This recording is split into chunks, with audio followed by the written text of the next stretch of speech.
ਵਾਹਿਗੁਰੂ ਜੀ ਕਾ ਖਾਲਸਾ ਵਾਹਿਗੁਰੂ ਜੀ ਕੀ ਫਤਿਹ। ਮੈਂ ਤੁਹਾਡੀ ਹੋਸਟ ਰੀਤ ਕੌਰ ਨਿਊਜ਼ TV 84 ਦੇ ਨਾਲ ਵੀਅਰਸ। ਦੁਸਹਿਰੇ ਵਾਲੇ ਦਿਨ ਇੱਕ ਪਾਸੇ ਜਿੱਥੇ RSS ਮੁਖੀ ਮੋਹਨ ਭਾਗਵਤ ਨਾਗਪੁਰ ਮਹਾਰਾਸ਼ਟਰ ਤੋਂ ਆਪਣਾ ਭਾਸ਼ਣ ਭਾਰਤੀ ਦੂਰਦਰਸ਼ਨ ਰਾਹੀਂ ਦੇ ਕੇ ਹਿੰਦੂਤਵਾ ਦਾ ਰਾਗ ਅਲਾਪ ਰਹੇ ਸਨ, ਉੱਥੇ ਉਸੇ ਨਾਗਪੁਰ ਸ਼ਹਿਰ ਦੇ ਵਿੱਚ ਹਜ਼ਾਰਾਂ ਬੋਧੀਆਂ ਦੀ ਭੀੜ ਨੇ ਅਫਵਾਹਾਂ ਦੇ ਆਧਾਰ ਤੇ ਪੰਚਸ਼ੀਲ ਨਗਰ ਦੇ ਗੁਰਦੁਆਰੇ ਨੂੰ ਘੇਰਿਆ ਹੋਇਆ ਸੀ। ਭਾਰੀ ਤਣਾਅ ਦਾ ਮਾਹੌਲ ਸੀ ਅਤੇ ਦੋ ਤਰਫੀ ਹਿੰਸਾ ਵਿੱਚ ਭਾਰੀ ਜਾਨੀ ਤੇ ਮਾਲੀ ਨੁਕਸਾਨ ਹੋ ਸਕਦਾ ਸੀ, ਪਰ ਦੋਨਾਂ ਫਿਰਕਿਆਂ ਦੇ ਆਗੂਆਂ ਦੀ ਸਿਆਣਪ ਅਤੇ ਪੁਲਿਸ ਦੀ ਚੰਗੀ ਕਾਰਗੁਜ਼ਾਰੀ ਨੇ ਜਾਨੀ ਤੇ ਮਾਲੀ ਨੁਕਸਾਨ ਹੋਣ ਤੋਂ ਬਚਾ ਲਿਆ। ਯਾਦ ਰਹੇ ਕਿ 1955 ਦੇ ਵਿੱਚ ਭਾਰਤੀ ਸੰਵਿਧਾਨ ਦੇ ਨਿਰਮਾਤਾ ਡਾਕਟਰ ਅੰਬੇਦਕਰ ਨੇ ਆਪਣੇ ਹਜ਼ਾਰਾਂ ਦਲਿਤ ਫਾਲੋਅਰਸ ਸਮੇਤ ਨਾਗਪੁਰ ਦੇ ਵਿੱਚ ਹਿੰਦੂ ਧਰਮ ਛੱਡ ਕੇ ਬੁੱਧ ਧਰਮ ਨੂੰ ਅਪਣਾ ਲਿਆ ਸੀ। ਨਾਗਪੁਰ ਦੇ ਇਹਨਾਂ ਬੋਧੀਆਂ ਦਾ ਸੰਬੰਧ ਦਲਿਤ ਭਾਈਚਾਰੇ ਨਾਲ ਹੈ ਅਤੇ ਇਹ ਦੁਸਹਿਰੇ ਵਾਲੇ ਦਿਨ ਹੀ ਜਿਸ ਦਿਨ ਉਹਨਾਂ ਨੇ ਬੁੱਧ ਧਰਮ ਦੀ ਦੀਕਸ਼ਾ ਲਈ ਸੀ, ਨਾਗਪੁਰ ਦੇ ਵਿੱਚ ਇੱਕ ਮੇਲਾ ਲੱਗਦਾ ਹੈ। ਇਸ ਦੇ ਨੇੜੇ ਹੀ ਪੰਚਸ਼ੀਲ ਨਗਰ ਵਿੱਚ ਕੀਰਤੀ ਗਰੀਬ ਸਿਕਲੀਗੜ ਸਿੱਖਾਂ ਦੀ ਬਸਤੀ ਹੈ ਅਤੇ ਇਹਨਾਂ ਨੇ ਉੱਥੇ ਗੁਰਦੁਆਰਾ ਵੀ ਬਣਾਇਆ ਹੋਇਆ ਹੈ। ਵਿਊਅਰਸ, ਇਸ ਗੁਰਦੁਆਰੇ ਤੇ ਹੀ ਬੋਧੀ ਭੀੜ ਵੱਲੋਂ ਹਮਲਾ ਕੀਤਾ ਗਿਆ। ਮੀਡੀਆ ਰਿਪੋਰਟਸ ਅਨੁਸਾਰ ਇਸ ਵੇਲੇ ਉੱਥੇ ਬਿਲਕੁਲ ਸ਼ਾਂਤੀ ਹੈ ਅਤੇ ਸਾਰੇ ਭਾਈਚਾਰਿਆਂ ਨੇ ਮਿਲ ਕੇ ਸ਼ਾਂਤੀ ਮਾਰਚ ਵੀ ਕੱਢਿਆ ਹੈ। ਨਾਗਪੁਰ ਦੇ ਵਿੱਚ ਅਸਲ ਵਿੱਚ ਕੀ ਹੋਇਆ, ਉੱਥੇ ਕਿੰਨੇ ਕੁ ਸਿੱਖ ਹਨ, ਉਹਨਾਂ ਦੇ ਕੀ ਕਾਰੋਬਾਰ ਹਨ ਅਤੇ ਉੱਥੇ ਇਸ ਵੇਲੇ ਕੀ ਸਥਿਤੀ ਚੱਲ ਰਹੀ ਹੈ, ਇਸ ਬਾਰੇ ਅੱਜ ਅਸੀਂ ਨਾਗਪੁਰ ਤੋਂ ਸਿੱਖ ਆਗੂ ਅਤੇ ਸੋਸ਼ਲ ਐਕਟਿਵਿਸਟ ਸਰਦਾਰ ਰਵਿੰਦਰ ਸਿੰਘ ਪਵਰਾ ਜੀ ਨਾਲ ਗੱਲਬਾਤ ਕਰਾਂਗੇ, ਜਿਹੜੇ ਕਿ ਇਸ ਵੇਲੇ ਸਾਨੂੰ ਨਾਗਪੁਰ ਤੋਂ ਫੋਨ ਲਾਈਨ ਤੇ ਜੁੜ ਚੁੱਕੇ ਨੇ। ਜੀ ਵੀਰ ਜੀ, ਵਾਹਿਗੁਰੂ ਜੀ ਕਾ ਖਾਲਸਾ ਵਾਹਿਗੁਰੂ ਜੀ ਕੀ ਫਤਿਹ। ਵੀਰ ਜੀ, ਸਭ ਤੋਂ ਪਹਿਲਾਂ ਤਾਂ ਅਸੀਂ ਤੁਹਾਡਾ TV 84 ਦੇ ਦਰਸ਼ਕਾਂ ਦੇ ਪਹਿਲੀ ਵਾਰ ਰੂਬਰੂ ਹੋਣ ਤੇ ਬਹੁਤ-ਬਹੁਤ ਸਵਾਗਤ ਕਰਦੇ ਹਾਂ। ਵੀਰ ਜੀ, ਜਿਸ ਤਰ੍ਹਾਂ ਤੁਸੀਂ ਨਾਗਪੁਰ ਦੇ ਵਿੱਚੋਂ, ਸਭ ਤੋਂ ਪਹਿਲਾਂ ਸਾਨੂੰ ਦੱਸੋ ਕਿ ਨਾਗਪੁਰ ਦੇ ਵਿੱਚ ਕਿੰਨੇ ਕੁ ਸਿੱਖ ਰਹਿੰਦੇ ਹਨ, ਉਹ ਕਦੋਂ ਤੋਂ ਉੱਥੇ ਰਹਿੰਦੇ ਹਨ ਅਤੇ ਮੁੱਖ ਤੌਰ ਤੇ ਉਹਨਾਂ ਦੇ ਕੀ ਕਾਰੋਬਾਰ ਹਨ, ਇਸ ਬਾਰੇ ਜਾਣਕਾਰੀ ਦਿਓ। ਮੈਨੂੰ ਸਨ 63 ਤੋਂ ਇੱਥੇ ਸਿੱਖ ਰਹਿੰਦੇ ਨੇ, ਕਰੀਬ ਇੱਥੇ ਕੁਝ 16-17 ਹਜ਼ਾਰ ਸਿੱਖ ਰਹਿੰਦੇ ਨੇ ਇੱਥੇ ਜੀ। ਤੇ ਸਾਰਿਆਂ ਦੇ ਕਾਰੋਬਾਰ, ਜਿਵੇਂ ਤੁਸੀਂ ਪੁੱਛਿਆ ਕਿ ਕਾਰੋਬਾਰ ਟਰਾਂਸਪੋਰਟਸ ਨੇ, ਹੋਟਲਸ ਨੇ, ਸਾਰਿਆਂ ਦੇ ਹਾਂਜੀ ਵੈਲ ਸੈਟਲਡ ਪਰਿਵਾਰ ਨੇ, ਸਾਰਿਆਂ ਨਾਲ ਆਪਸ ਬਹੁਤ ਭਾਈਚਾਰਾ ਹੁੰਦਾ ਗਾ ਇੱਥੇ, ਹਿੰਦੂਆਂ ਦਾ, ਸਿੱਖਾਂ ਦਾ, ਬੋਧੀਆਂ ਦਾ। ਹਾਂਜੀ। ਪਰ ਉਹ ਪਹਿਲੀ ਵਾਰੀ ਕਿਸੇ ਅਸਮਾਜਿਕ ਲੋਕਾਂ ਨੇ ਅਜਿਹੀ ਹਰਕਤ ਕੀਤੀ ਹੈ। ਜੀ ਜੀ ਜੀ। ਤੇ ਵੀ ਜਿਹੜੀ ਬਹੁਤ ਸ਼ਰਮਸਾਰ ਸੀਗੀ ਜੀ, ਮਤਲਬ ਬਹੁਤ ਹੀ ਛੋਟੇ ਜਿਹੇ ਬੱਚੇ ਸੀ, ਉਹਨਾਂ ਨੇ ਬੱਚਿਆਂ ਦਾ ਝਗੜਾ ਸੀਗਾ ਤੇ ਉਹ ਇਹੋ ਜਿਹਾ ਕੋਈ ਉਹਨਾਂ ਨੇ ਰੂਪ ਲੈ ਲਿਆ। ਜੀ ਜੀ। ਤੇ ਵੀਰ ਜੀ, ਇਹੀ ਸਾਡਾ ਅਗਲਾ ਕੁਐਸਚਨ ਸੀ, ਜਿਹੜਾ ਇਹ ਦੁਸਹਿਰੇ ਵਾਲੇ ਦਿਨ ਜਿਹੜੀ ਪੂਰੀ ਘਟਨਾਕ੍ਰਮ ਹੋਈ ਹੈ, ਇਹਦਾ ਪੂਰਾ ਅਸੀਂ ਜਾਵਾਂਗੇ, ਤੁਸੀਂ ਪੂਰੇ ਵੇਰਵੇ ਦੇ ਨਾਲ A to Z ਦੱਸੋ ਕਿ ਉੱਥੇ ਕੀ ਹੋਇਆ ਸੀ, ਤਾਂ ਕਿ ਜੋ ਸਾਡੇ ਬਾਹਰ ਦੇ ਦਰਸ਼ਕ ਨੇ ਉਹਨਾਂ ਨੂੰ ਪਤਾ ਲੱਗੇ ਕਿ ਇਸ ਵੇਲੇ ਨਾਗਪੁਰ ਦੇ ਵਿੱਚ ਕੀ ਹੋਇਆ ਸੀ ਤੇ ਇਸ ਵੇਲੇ ਕੀ ਸਥਿਤੀ ਹੈ ਉੱਥੇ ਦੀ। ਮਤਲਬ ਹੁਣ ਤਾਂ ਬਿਲਕੁਲ ਸ਼ਾਂਤ ਆ। ਹੁਣ ਤਾਂ ਪੁਲਿਸ ਪ੍ਰਸ਼ਾਸਨ ਨੇ, ਉੱਥੇ SRP ਨੇ ਤੇ ਬਾਕੀ ਸਟਾਫ ਨੇ, ਮਤਲਬ ਹੈ ਕਿ ਗੁਰਦੁਆਰਾ ਸਾਹਿਬ ਤੇ ਆਪਣਾ ਜਿਹੜਾ ਉਹਨਾਂ ਦਾ ਬੋਧੀਆਂ ਦਾ ਇੱਥੇ ਸਟੈਚੂ ਲੱਗਿਆ ਹੋਇਆ ਸੀਗਾ ਅੰਬੇਡਕਰ ਦਾ, ਉਹਨਾਂ ਨੇ ਵੀ ਬਹੁਤ ਵਧੀਆ ਬੰਦੋਬਸਤ ਲਾ ਕੇ ਹੁਣ ਮਾਹੌਲ ਬਹੁਤ ਸ਼ਾਂਤ ਆ। ਪਰ ਜਦੋਂ ਤੁਸੀਂ ਪੁੱਛਦੇ ਹੋ ਕਿ ਜਿਵੇਂ ਕਿ ਉਸ ਦਿਨ ਕੀ ਹੋਇਆ ਸੀਗਾ, ਉਸ ਦਿਨ ਰਾਤ ਨੂੰ ਕਰੀਬ 9:30 ਵਜੇ ਰਾਤ ਨੂੰ ਕੋਈ 4-5 ਬੱਚੇ ਆਪਸ 'ਚ ਉੱਥੇ ਹੀ ਭੋਜਨਦਾਨ ਦਾ ਪ੍ਰੋਗਰਾਮ ਹੁੰਦਾ ਹਮੇਸ਼ਾ ਜੀ, ਤੇ ਭੋਜਨਦਾਨ ਦੇ ਵਿੱਚ 4-5 ਬੱਚੇ ਆਪਸ 'ਚ ਬੈਠੇ ਸੀਗੇ ਤੇ ਉਹਨਾਂ ਦੇ ਕੋਈ ਆਪਸ 'ਚ ਆਵਾਜ਼ ਕਰ ਰਹੇ, ਭੱਜਾ ਰੱਖੀ 'ਚ ਕੋਈ ਉਹ ਉੱਧਰ ਨੂੰ ਭੱਜ ਰਹੇ ਸੀਗੇ ਤੇ ਉੱਥੇ ਬੁੱਧੀਆਂ ਦਾ ਬਹੁਤ ਰਸ਼ ਸੀਗਾ ਰਾਤ ਨੂੰ। ਉਸ ਟਾਈਮ ਦੁਸਹਿਰੇ ਵਾਲੇ ਦਿਨ ਮੇਲਾ ਲੱਗਦਾ ਹੈਗਾ ਉੱਥੇ ਨਾਗਪੁਰ 'ਚ, ਤੇ ਉਹ ਜਦੋਂ ਭੱਜਾ ਨੱਠੀ ਹੋ ਰਹੀ ਸੀ, ਭੱਜਾ ਨੱਠੀ 'ਚ ਕਿਸੇ ਤੋਂ ਐਂ ਅਫਵਾਹ ਫੈਲਾਤੀ ਕਿ ਇੱਥੇ ਕਿਸੇ ਨੇ ਬੁੱਧ ਵਿਹਾਰ ਤੇ ਕਿਸੇ ਨੇ ਪੱਥਰ ਮਾਰਤਾ, ਤੇ ਉਹ ਜਿਵੇਂ ਉਹ ਭੀੜ ਸੀਗੀ, ਉਹ ਭੀੜ ਉੱਠ ਕੇ ਉਹ ਜਿਹੜੇ ਸਿਕਲੀਗੜ ਸਿੱਖ ਨੇ ਉਹਨਾਂ ਦੇ ਵਾੜੇ ਚਲੇ ਗਏ। ਉਹ ਵਾੜੇ ਚਲੇ ਗਏ ਤੇ ਉੱਥੇ ਉਹਨਾਂ ਨੇ ਉੱਧਰ ਪੱਥਰਬਾਜ਼ੀ ਕਰਤੀ ਤੇ 2-4 ਸਿੱਖ ਬਾਹਰ ਖੜੇ ਹੋਣ ਕਰਕੇ ਤੇ ਉਹਨਾਂ ਨੂੰ ਐਂ ਲੱਗਿਆ ਵੀ ਸ਼ਾਇਦ ਮਤਲਬ ਕਿ ਉੱਥੇ ਕੋਈ ਇੱਥੇ ਉਹ ਜ਼ਿਆਦਾ ਇਕੱਠੇ ਹੋ ਰਹੇ ਨੇ। ਇਸ ਤਰ੍ਹਾਂ ਦਾ ਬਾਅਦ ਵਿੱਚ ਹੀ ਰੌਲਾ ਪੈ ਰਿਹਾ ਸੀਗਾ ਵੀ ਇਹ ਕੀ ਮਤਲਬ ਅਫਵਾਹਾਂ ਬਣ ਰਹੀਆਂ ਸੀਗੀਆਂ।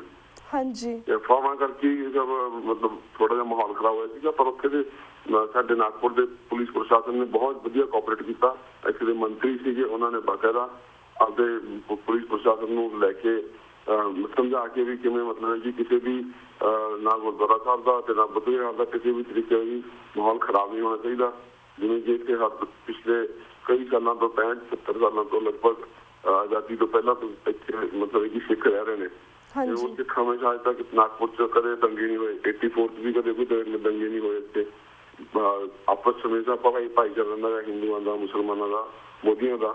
ਜੀ ਹਾਲਾਂਕਿ ਜਿਹੜਾ ਇਹ ਕਨਸਟੀਟਿਊਂਸੀ ਆ ਜਿਹੜੀ ਆ ਇਹ ਰਿਜ਼ਰਵ ਕਨਸਟੀਟਿਊਂਸੀ, ਇੱਥੇ ਬੋਧੀਆਂ ਦੀ ਸਾਰਿਆਂ ਨੂੰ ਵੱਧ ਆਬਾਦੀ ਆ, ਪਰ ਫਿਰ ਵੀ ਇੱਥੇ ਹਮੇਸ਼ਾ ਭਾਈਚਾਰਾ ਰਹਿੰਦਾ ਹੈਗਾ। ਪਰ ਇਸ ਵਾਰੀ ਕੋਈ ਅਸਮਾਜਿਕ ਲੋਕ ਸੀਗੇ ਜਿਨ੍ਹਾਂ ਨੇ ਇਹੀ ਹਰਕਤ ਕੀਤੀ ਤੇ ਉਹ ਹਰਕਤ ਕਰਨ ਤੋਂ ਆਪਾਂ ਨੂੰ ਥੋੜਾ ਜਿਹਾ ਧੱਕਾ ਲਾਉਣ ਦੀ ਕੋਸ਼ਿਸ਼ ਕੀਤੀ ਗਈ ਸੀਗੀ, ਪਰ ਉਹ ਜਿਹੜਾ ਪੁਲਿਸ ਪ੍ਰਸ਼ਾਸਨ ਤੇ ਇੱਥੇ ਦੇ ਪ੍ਰਸ਼ਾਸਨ ਨੇ ਬਹੁਤ ਵਧੀਆ ਕੋਆਪਰੇਟ ਕੀਤਾ ਹੈ।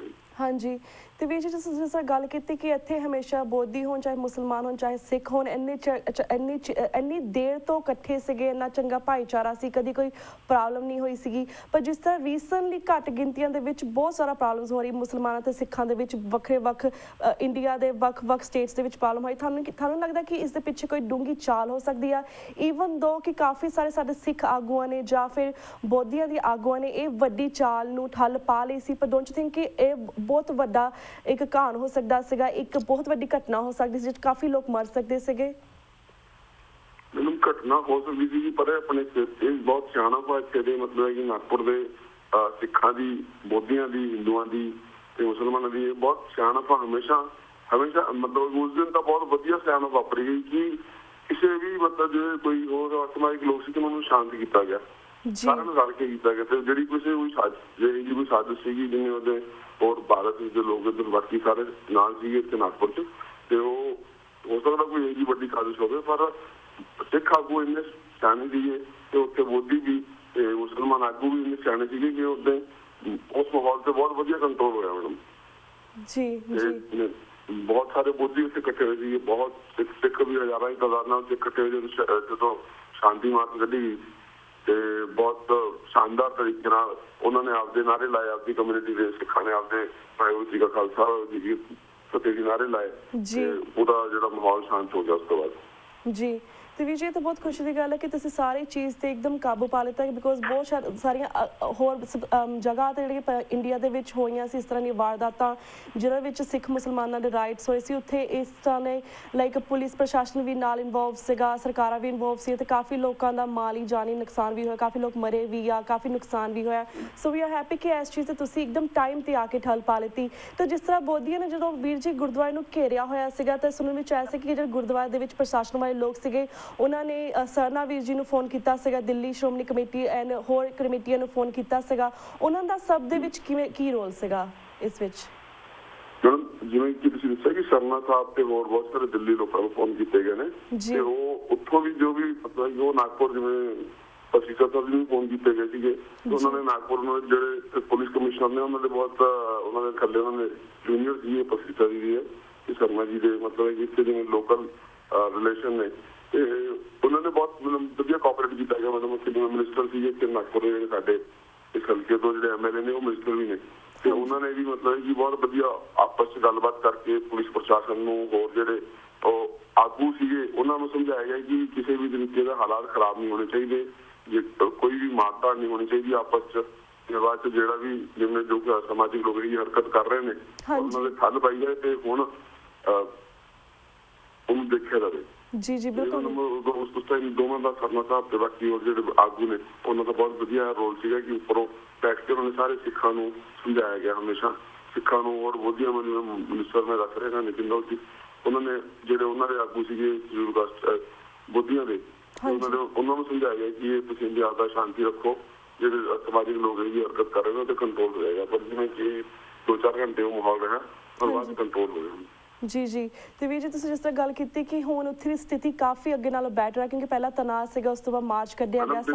ਬਿਲਕੁਲ ਸ਼ਾਂਤ ਹੈ, ਬਿਲਕੁਲ ਸ਼ਾਂਤ ਹੈ ਜੀ, ਇੱਥੇ ਕੋਈ ਗੱਲ ਨਹੀਂ, ਵਧੀਆ ਬਹੁਤ ਵਧੀਆ ਆਪਸ 'ਚ ਭਾਈਚਾਰੇ ਨਾਲ ਜਿਵੇਂ ਰੋਜ਼ ਦੀ ਜ਼ਿੰਦਗੀ ਚੱਲਦੀ ਹੁੰਦੀ ਹੈ ਇਸੇ ਤਰ੍ਹਾਂ ਹੁਣ ਚੱਲ ਰਿਹਾ ਹੈਗਾ। ਰੋਡ ਬਹੁਤ ਵਧੀਆ ਚੱਲ ਰਿਹਾ ਹੈਗਾ ਲਾਈਨ 'ਚ ਮੈਡਮ, ਇੱਕੇ ਲਾਈਨ 'ਚ ਉਸੇ ਲਾਈਨ 'ਚ ਮਸਜਿਦ ਵੀ ਆ, ਉਸੇ ਲਾਈਨ 'ਚ ਉਹੀ ਬੋਧੀਆਂ ਦਾ ਮੰਦਿਰ ਜਿਹੜਾ ਵਿਹਾਰ ਕਹਿੰਦੇ ਨੇ ਇੱਧਰ ਵਿਹਾਰ ਵੀ ਆ ਤੇ ਉਸੇ ਲਾਈਨ 'ਚ ਹੀ ਗੁਰਦੁਆਰਾ ਵੀ ਆ। ਮੈਂ ਕੱਲ ਸ਼ਾਮੀ ਵੀ ਉੱਥੇ ਸੀਗਾ ਤੇ ਬਿਲਕੁਲ ਬਹੁਤ ਵਧੀਆ ਆਵਾਜਾਈ ਚੱਲ ਰਹੀ ਹੈ, ਜਿਵੇਂ ਰੋਜ਼ ਦੀ ਤਰ੍ਹਾਂ ਬਾਜ਼ਾਰ ਲੱਗਦੇ ਨੇ ਉਹ ਜਿਵੇਂ ਬਾਜ਼ਾਰ ਲੱਗ ਰਿਹਾ ਸੀਗਾ ਆਪਸ 'ਚ। ਪਰ ਪੁਲਿਸ ਦਾ ਬੰਦੋਬਸਤ ਉੱਥੇ ਹੈਗਾ ਮੈਨੂੰ, ਪੁਲਿਸ ਲੱਗੀ ਹੋਈ ਆ, ਦੋਵੇਂ ਪਾਸੇ ਖੜੀ ਆ। ਜੇ ਕੋਈ ਸਾਜ਼ਿਸ਼ ਦੇ ਤਹਿਤ ਕੋਈ ਇਹੋ ਜਿਹੀ ਗੱਲ ਹੈਗੀ ਆ ਤੇ ਉਹ ਜ਼ਰੂਰ ਮਤਲਬ ਕਿ ਪੁਲਿਸ ਉੱਥੇ ਬਹੁਤ ਵਧੀਆ ਕੋਆਪਰੇਟ ਕਰਦੀ ਹੈ।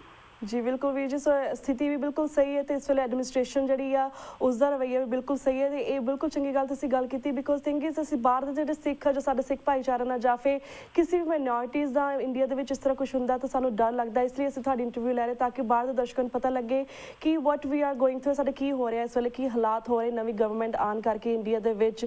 ਜਿਵੇਂ ਤੁਸੀਂ ਜਾਣਦੇ ਕਿ ਇਹ ਪਹਿਲੀ ਵਾਰ ਨਹੀਂ ਹੋਇਆ ਸਿੱਖਾਂ ਦੇ ਨਾਲ, ਇਸ ਤੋਂ ਪਹਿਲਾਂ ਵੀ 2-3 ਵਾਰੀ ਜਿਹੜੀ ਨਵੀਂ ਸਰਕਾਰ ਆਈ ਹੈ ਇਸ ਦੇ ਅੰਦਰ ਹੀ ਅੰਦਰ 2-4 ਮਹੀਨਿਆਂ ਦੇ ਵਿੱਚ ਤੀਸਰਾ ਸਾਨਾ ਇਸ ਤਰ੍ਹਾਂ ਦੀ ਘਟਨਾਕ੍ਰਮ ਵਾਪਰੀ ਹੈ। ਸੋ ਵੀ ਆਰ ਹੈਪੀ ਕਿ ਜਿਹੜੀ ਸਾਡੀ ਜਿੰਨੀ ਮਾਈਨੋਰਿਟੀਜ਼ ਨੇ, ਚਾਹੇ ਉਹ ਮੁਸਲਮਾਨ ਨੇ, ਚਾਹੇ ਬੋਧੀ ਨੇ, ਚਾਹੇ ਜੈਨੀ ਨੇ, ਚਾਹੇ ਉਹ ਕ੍ਰਿਸਚਨਸ ਨੇ, ਚਾਹੇ ਉਹ ਸਿੱਖ ਨੇ, ਵੀ ਆਰ ਹੈਪੀ ਕਿ ਅਸੀਂ ਇੱਕ ਭਾਈਚਾਰੇ ਦੀ ਤਰ੍ਹਾਂ ਇਕੱਠੇ ਰਹਿ ਰਹੇ ਹਾਂ। ਸਾਨੂੰ ਇੱਕ ਦੂਸਰੇ ਨਾਲ ਇਸ ਤਰ੍ਹਾਂ ਛੋਟੀ ਛੋਟੀ ਗੱਲਾਂ ਨੂੰ ਵੱਡੀ ਬਤੰਗੜ ਬਣਾ ਕੇ ਇੱਕ ਦੂਜੇ ਨੂੰ ਲੜਨਾ ਨਹੀਂ ਚਾਹੀਦਾ। We should need to resolve these problems, ਭਾਈਚਾਰੇ ਦੀ ਤਰ੍ਹਾਂ ਬੈਠ ਕੇ ਇਸ ਚੀਜ਼ ਦਾ ਹੱਲ ਕੱਢਿਆ ਜਾ ਸਕਦਾ ਹੈ।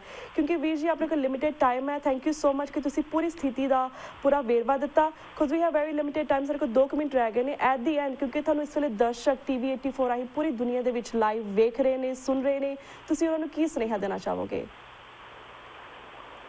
ਸੁਨੇਹਾ ਜੀ, ਜਿਹੜੇ ਲੋਕਾਂ ਨੇ ਇਹ ਕਿਸੇ ਵੀ ਅਫਵਾਹਾਂ 'ਚ ਆਉਣਾ ਨਹੀਂ ਚਾਹੀਦਾ। ਹਮੇਸ਼ਾ ਜਿਵੇਂ ਹੁਣ ਤੁਸੀਂ ਮੈਂ ਨਾਗਪੁਰ ਦਾ ਲੋਕਲ ਆ, ਪ੍ਰੋਪਰ ਉੱਥੇ ਦਾ ਰਹਿਣ ਵਾਲਾ ਗਾ, ਜਿਵੇਂ ਹੁਣ ਤੁਸੀਂ ਮੇਰੇ ਕੋਲ ਸੰਦੇਸ਼ਾ ਲੈ ਕੇ ਦੇ ਰਹੇ ਹੋ, ਇਸੇ ਤਰ੍ਹਾਂ ਲੋਕਾਂ ਨੇ ਕਿਸੇ ਵੀ ਅਫਵਾਹ ਤੇ ਆਉਣਾ ਨਹੀਂ ਚਾਹੀਦਾ। ਪ੍ਰੋਪਰ ਬੰਦੇ ਨਾਲ ਗੱਲ ਕਰਕੇ ਫਿਰ ਹੀ ਕੋਈ ਅੱਗੇ ਇਹੋ ਜਿਹਾ ਸਟੈਪ ਚੱਕਣਾ ਚਾਹੀਦਾ ਜਿਹਦੇ ਨਾਲ ਕਿ ਆਪਣੇ ਸਮਾਜ ਨੂੰ ਜਾਂ ਆਪਣੀ ਕੌਮ ਨੂੰ ਕੋਈ ਇਹੋ ਜਿਹਾ ਨੁਕਸਾਨ ਨਾ ਹੋਵੇ ਅਫਵਾਹਾਂ ਦੇ ਨਾਲ।